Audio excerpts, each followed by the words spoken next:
Often, when you're trying to make steel, usually you outsource your own iron to a private or government-owned trucking, shipping, or railroad company to carry iron to your steel plant to be processed into steel. But that wasn't what Henry J. Kaiser was thinking. This story is about the railroad he formed to deliver iron from the Eagle Mountain mine to Kaiser Steel to build his own products, whether buildings, cars, or other items. This was the Eagle Mountain Railroad. "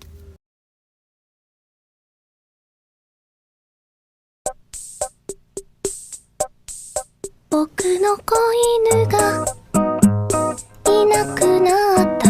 白い足白い尻尾ずっと一緒だったのに、僕の子犬がいなくなった。白い耳白い背中いつも一緒だったのに、僕は乾いた涙で毎日暮らしてる。早く帰ってきて、雨の日も風の日も毎日散歩してあげる。だから早く帰ってきて。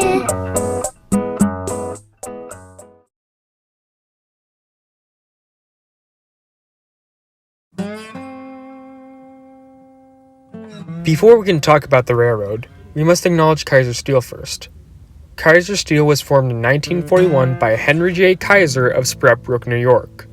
Although at first using the newly built steel mill in Fontana, California to manufacture steel to build ships for World War II, mainly the Liberty ships, his main focus to Kaiser Steel was the manufacture for use on Kaiser-owned businesses like Kaiser Automobiles, even forming today's Kaiser Permanente to help care for his workers. As for the sources of all needed to make the steel, coal was transported by the Union Pacific Railroad from the Utah Fuel Company Mine No. 2.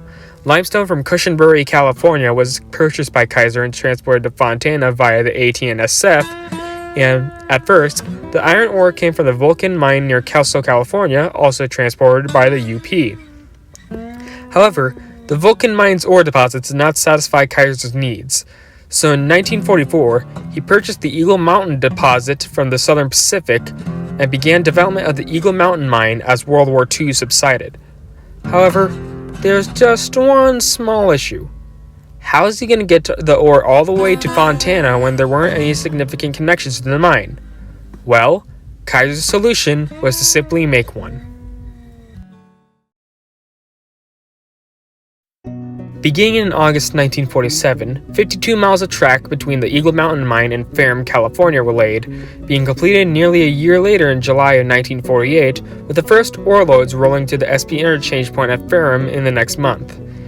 The line was built with jointed rail, although welded rail was tried at one point with not much success, as when flooding occurred it was difficult to get, so the railroad switched back to jointed rail. Ore was loaded into 50, 60, and 70-ton open hoppers at first, but then SP decided to do the EMRR a favor and constructed around 700 to 100-ton hoppers in their own Sacramento shops to replace them in 1958, with EMRR modifying them slightly in the 1960s to have them haul 108-ton capacity and haul pelletized ore. In the 1960s, each day, 2 loaded ore trains would head from the mine, one for Kaiser Steel, the other to have its load taken to Long Beach to be exported. It seemed this railroad would be running for quite a long time, but we'll get to that later.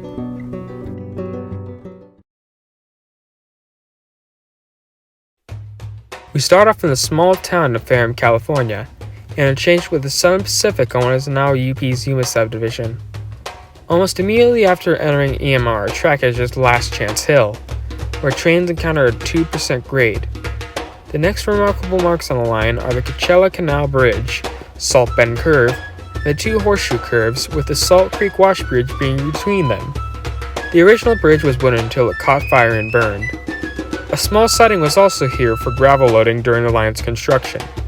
Passing a passing siding at Summit, the line snakes under Interstate 10 before entering Victory Pass, visible from Interstate 10, and Telephone Pass. The steepest grade on the line is next, Caution Hill. It hosts a 2.5% grade before sneaking into Eagle Mountain, California. Although Kaiser Steel had their own diesels in Fontana like S4s, NW2s, and SW900s, we'll be focusing on those strictly used for the Eagle Mountain mine.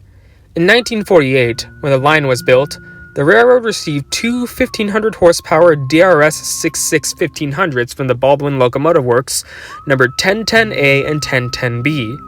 These two would later be renumbered to 1025 and 1026, respectively, in 1966. Next were two 1,600 horsepower AS616s that were built by Baldwin in 1951, numbered 1012A and 1012B, later becoming 1027 and 1028 in 1967. 1958 came around, and with the AS616 out of production, Eagle Mountain decided to turn to another railroad to see if they got what EMRR needed. The C&O did, as they had just sold one of their AS616s, 5533, built in 1950, to the Pan American Engineering in Dallas, Texas. EMR purchased the unit in 1958 and numbered it to 1020, and later 1029 in 1967. The trains, consisting of up to 100 cars and requiring the strength of all 5 engines, were strenuous on the Baldwins, and by the 1960s, they had enough of it. They were starting to constantly break down and could barely pull their own weight anymore. However, there was a reason why the Baldwins were renumbered between 1966 and 1967. In 1968, 20 years after ordering their first Baldwins, the Eagle Mountain Railroad got 5 3,000 horsepower General Electric U-30Cs to completely throw the Baldwins out the window, with all the Baldwins being sold to different companies or transferred to Kaiser Bauxite in Jamaica. The GEs were numbered 1030 to 1034. Compared to all 5 Baldwins being needed on one train, the power needed on trains was greatly reduced to just needing 3 U-30Cs, proving the strength of the new GEs that EMRR got, with the other 2 being maintained by the very organized EMRR shop crews at either end of the line, led by Al Pointer. Despite the GEs being stronger than the Baldwins, they only ended up being used just as long as the Baldwins, as an unfortunate chain of events would not only stop the GEs from operation, but would also lead to the demise of the Eagle Mountain Railroad as a whole. Despite Kaiser's death in 1967, Kaiser Steel was still operating fairly well, at least compared to other companies that had closed down due to their owners passing.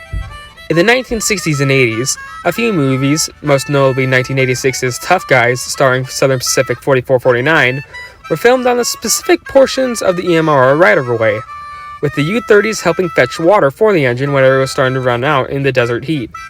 However, earlier in the 1970s, the railroad was starting to run out of steam. Environmental concerns and competition from other steel mills like the Columbia Steel Factory of Rosslyn, British Columbia, and especially Tech Steel of Livermore, California, led to reduced demand for Kaiser Steel, leading to one train of just 40 cars every 3 to 5 days. Eventually, the Eagle Mountain mine was starting to be closed off. At first briefly in 1980, before being permanently closed off in 1983 due to the Fontana Steel Mill phasing out half of its equipment in 1981. EMRR still carried stockpiles of processed iron until being shut down briefly in 1985, reopening to only just one train a week before the last train ran on March 24th of 1986. Today, the line is completely gone. The rails were ripped up and sold for scrap between 2017 and 2018, and now, all that remains is the track bed where the line once stood. The mill was largely closed, with much of the land being sold to be used for what's now the NASCAR Auto Club Speedway, while a small portion of the mill is still being used today by California Steel Industries. Kaiser Permanente also still exists as its own entity, serving patients all across the country. The only remaining pieces of rolling stock are the railroad's 2 cabooses. Kaiser 1905 was built in 1948 and was wrecked in 1975. It was kept in storage until 1983, where it was sold to be on display in Desert Center. Kaiser 1918 was built in 1953, replaced in 1905 after it was wrecked and was renumbered to 1905, It was donated to the Pacific Southwest Railroad Museum in 1984, where it has been regularly operating on excursion trains since then. As for locomotives, 1010A was sent to Peabody Coal and then to Hyman Michaels, where it would be scrapped in 1978. 1010B also went to Peabody Coal before being sold to the Copal Bulk Terminal in Long Beach, before being sold for scrap to Chrome Crankshaft in 1980. 1012A and 1020 went to Kaiser Bauxite as 5108 and 5107 respectively, and are still in Jamaica, although have since been disused long ago. All 5 U-30Cs were kept in Fontana until being scrapped in 1995.